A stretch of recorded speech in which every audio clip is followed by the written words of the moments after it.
Celtic. Good points for you tonight. Not the prettiest of games, but a well-won victory. Depends. My experience tells me over the years I'm not really bored my backside how we play. See, at this stage of the season, when you're going into the last quarter, it's about accrued points. We've been in 4 playoffs in the last 5 years. It's because of that attitude. And it's a very, very difficult place to go here. They've shown a clear picture this year that they're going to be contenders. I thought we started the game, we were by far the better team in the first half. We've lost a sloppy goal, but we've scored the goal right on half time. Both goals were scored in the first half were excellent. I thought it was a sloppy goal we lost. But the timing of the goal was good, and I knew Mark would have his team wound up, because I know him very well. I learned a lot off of me at Thistle. And I knew they would come back. And then Robert Douglas has come out with a world-class save for Kyle. We lost a sloppy goal again. It wasn't a creative goal, it was a sloppy goal. But what about the character of my own team? We went back up the park then and we've scored a world-class goal with Swanky. It's a great goal. He's got his back to the goal and he's hit it on the turn. And then we're clean through the goalie twice after it and we don't do anything about it. So we've run out with 3 points and that's the most critical thing tonight. You know, I don't think anybody that was at the game would deny us a right to at least get a point, but we've got 3. Down the left-hand side with Swanky and Hilson as well. It's quite an impressive they were excellent. Side of the Yeah, they were excellent. And so was Ian Campbell at left back. He's been out for 3 games. And I thought we defended properly. And I'm very happy, as you can see with my smile on my face. I'm very happy, and we'll see. We've still got. I'm sure Air will be licking their wounds and getting on with their big game on Saturday. You're very incisive. The team plays very quickly to get itself forward. We've got a plastic pitch up there and we get the ball down and we pass it. And I was glad to come into the pitch tonight and have a good go. And I'm just very happy the fact that you get 3 points. It's a long journey, it's a winning journey back up the road. Well, Mark, let's not beat about the bush. A really poor performance today. Aye, first half is as poor as I've seen for us.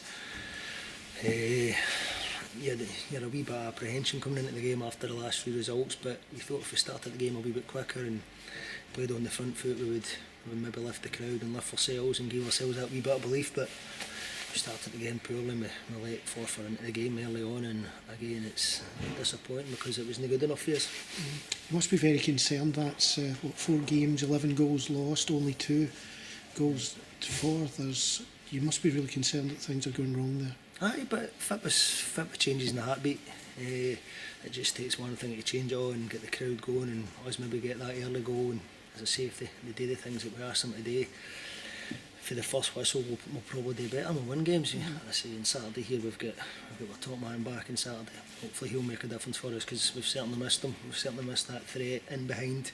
We've missed that threat for running for deep with the pace when he gets on the ball. And again, his goals have been missing. You see that, and that's 2 goals in 4 games, which is nowhere near enough to go and win games of football. So I say we're looking forward to get him back. We're a new signing, and hopefully that'll give the other guys a lift and we can get out of this wee bad run we're on, because it's not a great time to go on a bad run.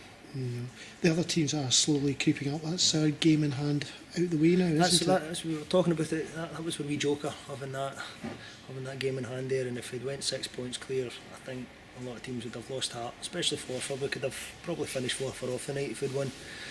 When it went to 2 each, I felt we were going to go on and win the game. I didn't think we were doing an awful lot, but I think we were doing enough to probably go on and win it. And again, defensively we were really poor the night, especially for the first, second and third goal. So again, if we defend that, we're going to win games. Team, as you said, seemed nervous. That was quite obvious in the opening part of the game. How do you get rid of that nervousness? How do you take the pressure off them? You just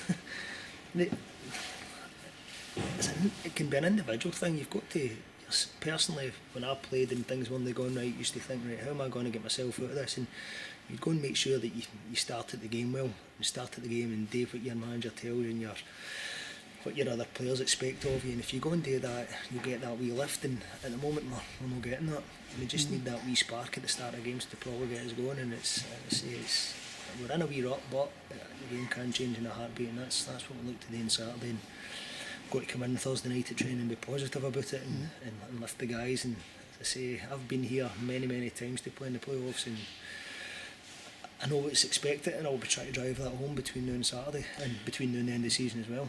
Dick Campbell was talking earlier about winning ugly. He doesn't care how he wins, he just wants to win. It's that sort of thing you've got to get into them, they have to win. I spoke to the guys like that before the game, and we even spoke to them on Saturday about it. From now to the end of the season, it's not going to be pretty. It's not going to be great football. We're in the second bottom tier of Scottish football here. It's not going to be great world-class football. We've just got to go and make teams defend and be harder to beat. And if we do that, we will win games of football, because we've done it this season. But we need to get it. We need to start on Saturday to get back in a run. The fans are getting nervous as well. There's some comments coming out about really worried we're going on the slide. And rightly so. We've lost 4 games in the bounce, and I feel the frustrations as well. And you can actually feel at the start of the game tonight, when we didn't start the game well, you felt the frustrations coming for the terraces and the stands, and sometimes that can go into the pitch there. But the guys have got to do better. They've got to start games better and get the crowd up, and that's probably one thing we'll have to look to do on Saturday. Different methodology on Saturday, because you're up against a top running team just now. They're doing so well. Must be quite scary to actually, for the team in this condition, to have to face them. No, not at all. I think they've got to go and play the way that they can, because they've showed this season that they're a good bunch of players, and they're a good close knit bunch. But as I say, we need to start games better. And if we don't do that, we'll get turned over, and again we'll be on at them. And Stranraer's a great game for us to go and play on Saturday. But you won't have a player like Kevin Kyle on Saturday? No, we don't, but we've got the best striker in the league coming back, and that's as big a boost as we can possibly get. It's like a new signing, so to get him off back in the team, I think will give all the other guys in the team a lift. It'll give me a lift, it'll probably give the supporters a lift, and against Stranraer, I want to see Michael Moffat coming back, because he'll be hungry to get goals. And again, you put a lot of pressure on him to go and get the goals, but that's the position we're in at the moment. So on Saturday, which players are missing and which ones will be back? Kevin Kyle and Scott McLaughlin. And Scott there injured himself as well? Yes, he pulled his hamstring. Just when they scored the second goal, he pulled his hamstring there, and he's a blow, but he's going to be missing Saturday anyway, so he'll likely be fit for later on.